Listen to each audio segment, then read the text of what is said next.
Hey there, guys. So because of our technical difficulties, I'm going to go ahead and record what I would have read aloud today so that you are able to hear the story and we can start in the same spot as my other homeroom on Monday.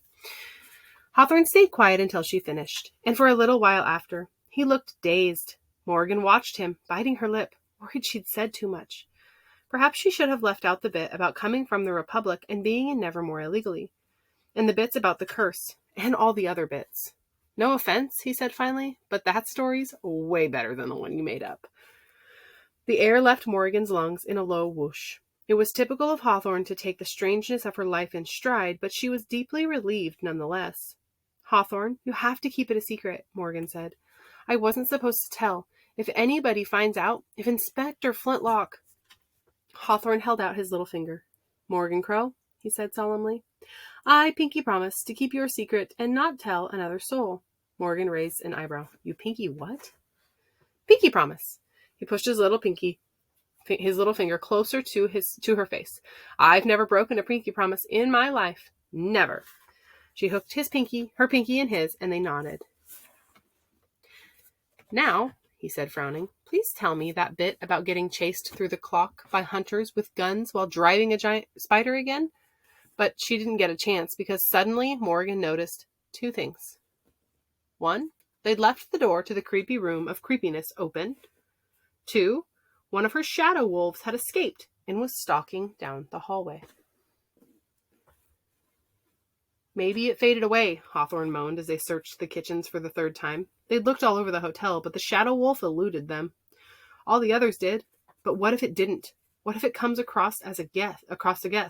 They'll be scared to death. Their family will sue the Duke-Lion, and Jupiter will kill me. We have to find it before someone sees it. Morgan didn't know how she was going to get rid of the wolf if she ever did catch it. But she couldn't think about that now. Before someone sees what? It was the last voice she wanted to hear. Jack stood in a corner of the kitchen, pouring a glass of milk. Nothing, she said quickly. None of your business. He rolled his good eye. If there's something wandering around scaring people to death, it is my business. I don't want to stumble over any dead bodies on my way to bed. What is it? You wouldn't believe it. Try me. They told him. Jack listened with increasing annoyance. For goodness sake, if you're going to leave a pack of killer wolves in the Hall of Shadows, at least shut the bloody door behind you. It's locked for a reason. How did you even get in?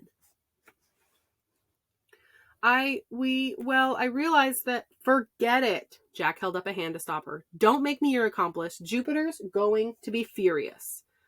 As much as Morgan didn't want to admit it, it was a stroke of good luck that Jack was there, because he knew an awful lot more about the hotel than she did. He led them to a maintenance closet and pulled out 3 battery-powered flashlights. Right, we're going to have to split up. I'll take the east wing. You, he pointed at Hawthorne, take the west wing, and Morgan, you take the north wing. If you find the wolf, shine your flashlight directly on it, at the highest setting. Don't let it get away. Keep shining the light on it until it fades. It won't be in places like the hallways and kitchens. It'll be someplace darker, with other shadows to hide in. If you corner it in a room and you can get to a light switch, flick it on and flood the room with light. If not, your flashlight should do the job. Now, this is important. Do not stop searching until you find it, even if it takes all night. Morgan didn't like the idea of splitting up. The last thing she felt like doing was wandering around in the dark, looking for a giant, ravenous shadow wolf on her own. But what could she do? It was her fault the thing was out there. She had to find it. The north wing was surprisingly dark. She crept down black stairwells and through unlocked rooms, unsure whether a shadow could hear her coming, but unwilling to take the risk. It was hard to know what to look for in the dark. How do you find a shadow in the shadows?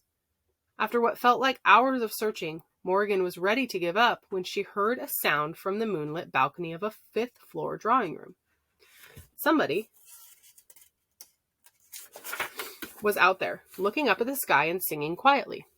The sound drifted inside, and though Morgan couldn't quite make out the words, she recognized the melody and the man. She held the gauzy white curtains aside and stepped onto the balcony into the bluish light of the full moon. The beam of her flashlight fell across the man's face. Mr. Jones? He was jolted out of his reverie. Miss Crow, hello again.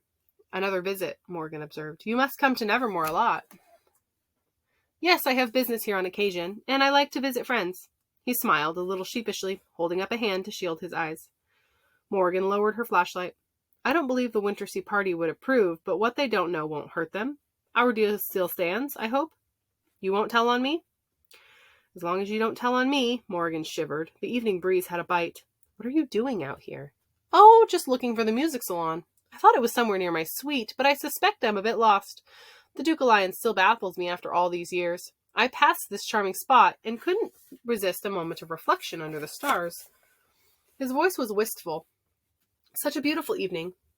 Yes, it's... From the corner of her eye, Morgan saw something move in the drawing room. She threw back the curtains and swung her flashlight around, but it was only the branch of a small potted tree swaying in the breeze from the open door. Where is it? She whispered. Are you looking for something? Yeah, but you probably wouldn't believe me if I told you. He smiled gently. I'm certain I would. She told him about the Hall of Shadows. He barely raised an eyebrow, and then one of the shadows I made escaped, and now it's running around the hotel, and I have to find it before it scares somebody to death and Jupiter loses all his business and goes bankrupt. Jack says the only way to kill it is to shine a light on it until it fades away. Mr. Jones didn't laugh at her or call her a liar, or even express the smallest amount of surprise. You created this shadow on your own? Sort of. And it sort of created itself. He looked oddly impressed by that. It's a scary shadow, you said.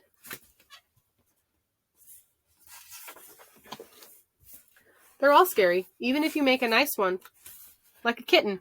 It'll turn into a man-eating tiger or something. It's like they're trying to be scary. That makes sense. Morgan was surprised. Does it? Shadows are shadows, Miss Crow. His eyes reflected the moonlight. They want to be dark. Morgan swung her flashlight wildly about the room, hoping to catch the wolf by surprise if it was there. The beam began to stutter and fade.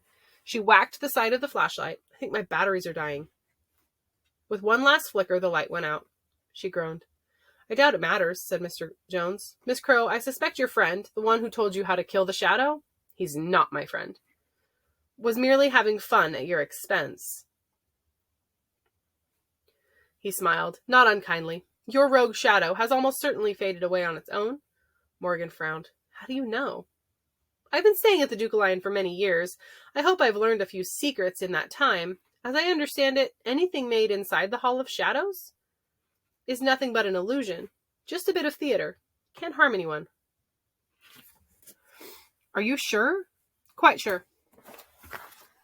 Morgan felt relief wash over her, followed by cold fury. Had she really just wasted a bazillion hours chasing nothing? Jack, I'm going to kill him. Mr. Jones chuckled. Pity you can't send a real wolf to teach him a lesson. Now, I'm afraid I must get myself to bed. I'm checking out in the morning. Good night, Miss Crow. And remember, my employer's offer is always open. He was well and truly gone by the time Morgan realized she'd never told him the shadow was a wolf. What are you? You were supposed to be looking in the north wing. The cavernous foyer was dim and empty, but for Jack, lounging on a love seat and reading a cloth-bound book. The chandelier, slowly growing, twinkled feebly overhead, still in its infancy. Jack shined his flashlight in Morgan's face, nearly blinding her as she emerged from the hall. I was, you rat! Morgan glanced back the way she came. That is the north wing. No, he looked slightly panicked.